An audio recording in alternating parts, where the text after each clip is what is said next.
उदित चंद जी। राधे राधे महाराज जी, आपके चरणों में मेरा कोटि कोटि महाराज जी, मैं साइंस का विद्यार्थी हूँ।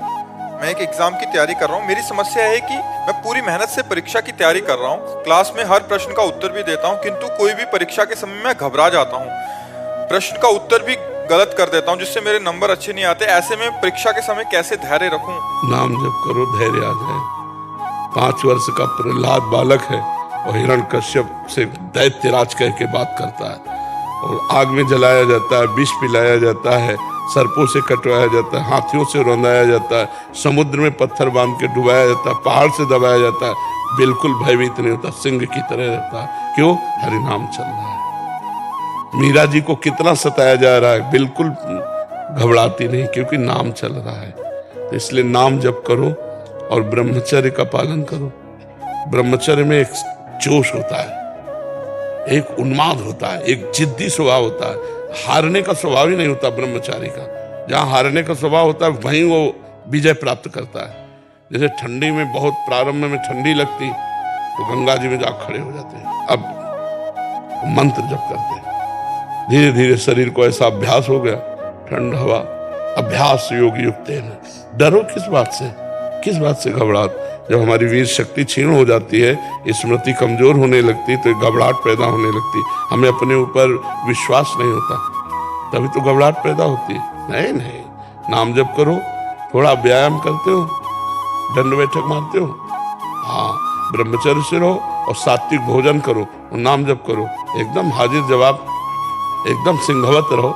मनुष्य जीवन मिला है ढंग, किस बात से घबरा? फेले तो हो जाएंगे, फिर पढ़ेंगे, फिर पास होंगे। एक ही ये क्या कि पढ़ लिख करके ही हमारा जीवन बनेगा? एवं व्यापार करेंगे, किसानी करेंगे, लेबरी करेंगे, घबराना क्या है?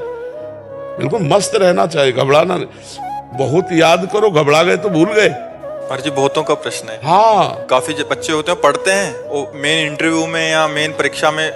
हाँ, घबराने की क्या जरूरत है?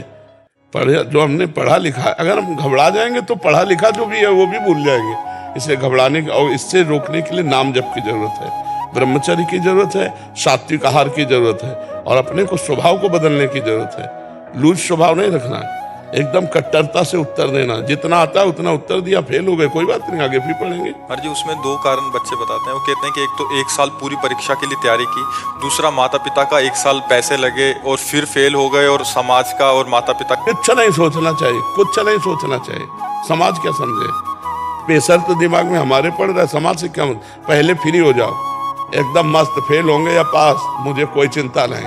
पहले ऐसे फ्री हो और फिर जाकर के करो तो पास हो जाओगे। पहले कहीं फेल ना हो जाऊं, फेल ना हो जाऊं, फेल कैसे हो जाएंगे? हमने पढ़ाई पढ़ी तो दंड बैठक मारो, सात्विक भोजन करो, ब्रह्मचर्य का पालन करो, नाम जप करो, सब कुछ ठीक हो जाएगा। बिल्कुल घबराहट खत्म हो जाएगी। महाराज जी, ऐसे में आगे चल के फिर वो गलत भावना आ जाती है। हाँ, अब जैसे माता पिता डांट रहे हैं और मित्रजन उपहास कर रहे हैं, और उसका डरपोक स्वभाव, तो लगता है अब सब कर लो, यही ठीक है। बच्चे इसी में पहुंच जाते हैं फिर कि अब यार कैसे दोस्तों के बीच में मुंह दिखाएं, वो कह रहे हैं कि लो हम पास हो गए, तुम फेल हो गए। माता पिता घर जाओ, देखो ना वो पास हो गया, इतना रुपया लगाया, और वो बेचारा डिप्रेशन में बच्चा चला जाएगा, या तो फिर की सोच लेगा। ऐसे नहीं करना चाहिए यार। मनुष्य जीवन मिला है, बड़ा मस्त जीवन रखना चाहिए, इसमें नहीं कमजोरी नहीं लानी। हम कहते प्रमाद नहीं, प्रमाद और मस्ती में अंतर है। प्रमाद नहीं, अपनी पढ़ाई में पूरा मन लगा करके पढ़ो, और उत्तर देने को हो तो सिंहवत उत्तर देना चाहिए। सिंहवत तभी दे सकते हो जब ब्रह्मचर्य हो और तुम्हें विश्वास है कि मुझे ये चैप्टर बिल्कुल रमा हुआ है। कभी कभी दीवार से उत्तर देना चाहिए, अपने आप से प्रश्न करे कि मानो ये प्रश्न होगा तो उसका उत्तर खुद देना चाहिए। दीवार को मान ले टीचर और उसका उत्तर दे, अभ्यास पुष्ट कर रखे ना। एक आर्मी में जाने वाला आदमी इतने किलोमीटर दौड़ना, इतनी छलांग मारना, इतना करना करता है ना रोज, तो हम अपने स्कूल के विषय को जानते हैं कि इसी विषय पर प्रश्न होगा। ऐसा तो है नहीं कि प्रश्न आप जिस क्लास में पढ़ रहे हैं उससे आगे वाले क्लास का आवे, उसी क्लास का आएगा, उसी जो अध्ययन कराया गया है उसी में आएगा। तो हम तैयार रखें, इतना मोटा ग्रंथ हो तो भी हम तैयार रखेंगे। हम अपने दिमाग को दबाते चले जा रहे हैं, उसको गंदा करते चले जा रहे हैं। अगर हम अपने दिमाग का प्रयोग करें तो एक बार पढ़ लें पूरा, हमको हमें एक बार कोई बात सही ढंग से बता दो और हम उसको बिल्कुल ऐसे सुन लें, ऐसे या 50 वर्ष बाद पूछ लेना, वो बिल्कुल रिकॉर्ड मिलेगी। बहुत बड़ा पावर है, पर वो हमारा पावर छीन हो जाता है जब हम गंदे आचरण करने लगते हैं, गंदा भोजन करने लगते हैं, गंदे व्यवहार में चले जाते हैं, तो हमारी स्मृति छीन हो जाती है। स्मृति जागृत हो जाए तो कई जन्मों की स्मृति जागृत हो जाती है। आप डरो मत, बलवान बनो, ठीक है। अरे जी, इसमें आपने एक कारण बताया, मूल कारण ब्रह्मचर्य। हाँ जी, सबसे बड़ा तो यही लग रहा है अभी कि 100 में से 95 तो इसी में। ब्रह्मचर्य जो होता है एकदम उफान मारता है, जैसे सांप को छेड़ दो फुसकार करे, ऐसे होता है ब्रह्मचारी। जरा सा उनके अपमान की वृत्ति कर दी ना परशुराम जी के पिता, काट के फेंक दिया। 21 बार क्षत्रियों को विश्व के क्षत्रियों को, उनका ब्रह्मचर्य ही तो था। शास्त्राबाहु अर्जुन के सामने कोई खड़ा होने का अधिकार नहीं रखता था, युद्ध की बात जान, ऐसे काट के फेंक दिया फरसे से परशुराम जी ने। एक जोश होता है, एक तेज होता है, एक महानता होती है, तो वो सबके अंदर है, उसको नष्ट कर रहे हैं। आज महानता को नष्ट कर, शराब पीते, मांस खाते, व्यभिचार करते, नशा करते, अपना नाश कर रहे हैं। अगर अभी संयम से चलो, अभी उठ जाओ। न संयम है, न नियम है, न धर्म है, न भजन है, बस वही व्यभिचार, वही खान पान गंदा, वही सोच गंदी, तो फिर निकलते चले जा रहे। उनके जो दैवी संपदा है वो सब निकलती चली जा रही, आसुरी संपदा बढ़ती चली जा रही। एक छोटा बालक है, जाकर के बालकों ने बताया तुम्हारे पिता के गले में परीक्षित महाराज चक्रवर्ती सम्राट राजा परीक्षित ने मरा हुआ सर्प डाल दिया। तो उनका ऐसा, उसे चक्रवर्ती सम्राट होने का गर्व है, वो समझता है ऋषियों में अब ताकत नहीं रही। जल उठाया और कहा मैं श्राप देता हूं, आज के 7वें दिन तक्षक नाग आएगा और उस परीक्षित को काटेगा और वो मर जाएगा। बालक थे श्रृंगी ऋषि, कोई ऋषि नहीं काट सका उनके वाक्य को। वो आखिरकार 7वें दिन सांप आया और काटा और महाराज का शरीर छूटा। भले सुखदेव जी ने श्रीमद् भागवत सुनाई उनके कल्याण के लिए, लेकिन सांप आया और काटा और उनका शरीर पूरा। छोटे छोटे बालकों में इतना तेज था। आज क्या हो रहा है? आज हमारे बच्चे बॉयफ्रेंड, गर्लफ्रेंड, दलित दुराएं, नशा, इनमें सब फंसा। इस समय ब्रह्मचर्य का समय, पढ़ाई का समय कि गर्लफ्रेंड बॉयफ्रेंड का समय? समय आएगा, गृहस्थी में जाओगे, ब्याह होगा, तो अपने उस विषय को भोगो।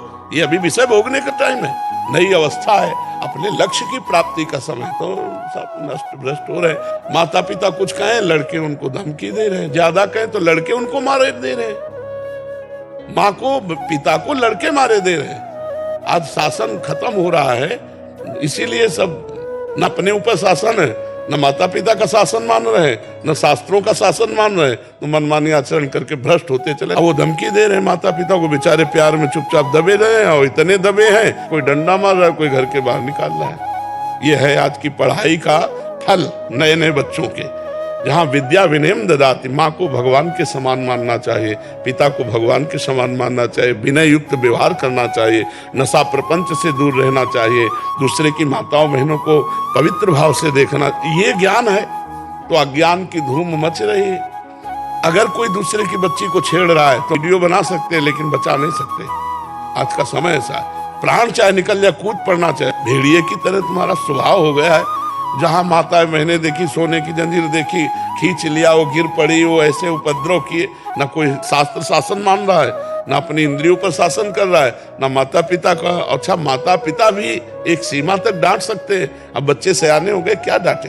तो हमें खुद समझना होगा, हमें खुद अपने मन और इंद्रियों पर शासन करना होगा। तो आप लोग जैसे नए बच्चे हो, अच्छे आचरण वाले बनो, डरने की जरूरत नहीं है। गंदे कामों से डरो, बुरे आचरणों से डरो, अच्छे आचरण वाले बनो। मर्जी एक और बात आपके संज्ञान में, मर्जी 10वीं 12वीं तक तो बच्चे माता पिता के शासन में रहते हैं, घर में रहते हैं। उसके बाद किसी कंपटीशन की तैयारी के लिए या इंजीनियरिंग या किसी भी आगे ग्रेजुएशन के लिए बाहर चले जाते हैं। वहां जाके उनका जो कुसंग होता है महाराज जी, ज्यादातर वहां सिगरेट पीना सीख जाते हैं, वहां नशा करना सीख जाते हैं। वहां ऐसे बच्चों का संग होता है कि वो बिगड़ते बिगड़ते गर्लफ्रेंड बॉयफ्रेंड और ऐसे वातावरण में चले जाते हैं, फिर उनका पतन महाराज जी हो जाता है। वो मतलब अपने रिलैक्स करने के लिए सिगरेट, दोस्तों के साथ संग, और ऐसा हो जाता है महाराज जी। वहां से उनका बिगड़ना बहुत बड़े स्तर पे, आज 80% 90% वहां से बिगड़ना शुरू होता है महाराज जी। 10वीं 12वीं तक तो फिर भी शासन में रहते हैं, फिर भी उसके बाद ज्यादा इनका।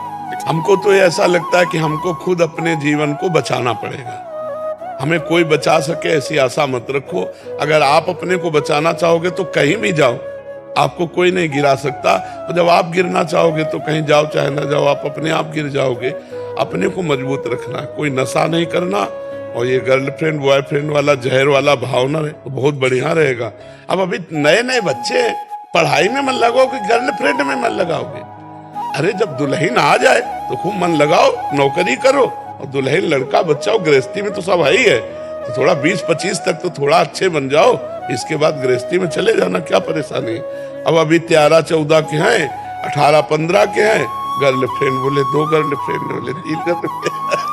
हालांकि हमारे ऑस्ट्रेलिया में करीब 50 परिवार है, क्योंकि आप लोग का प्रोग्राम देखते हैं, सबके पास सब कुछ है, बच्चे हैं, बहुत पढ़े लिखे हैं, बहुत अच्छे पदों पे हैं, बिजनेस है, हर चीज है। लेकिन पिछले 2 साल से जो उनके जीवन में परिवर्तन आया, जी सत्संग और एकांतिक देव, जी जी सब जो है मतलब सबका मन करता है कि आए, जी जी। लेकिन सब लोग इतने बिजी हैं अपने काम पे कि उन सब ने मेरे को बोला था कि आपको पता। हाँ, नहीं, बहुत सुंदर, सब मंगलमय, भगवान की सबके ऊपर कृपा है, सब अच्छे आचरण वाले बने हो, भगवान का नाम जप करे, सकल भूमि गोपाल की है, सब भगवान की ही है, चाहे जिस राष्ट्र में रहते हो अच्छे से रहो, भगवान का भजन करो, अपने धर्म को पहचानो, अपने धर्म की निष्ठा में रहो, कहीं भी रहो, तुम्हारा मंगल ही होगा।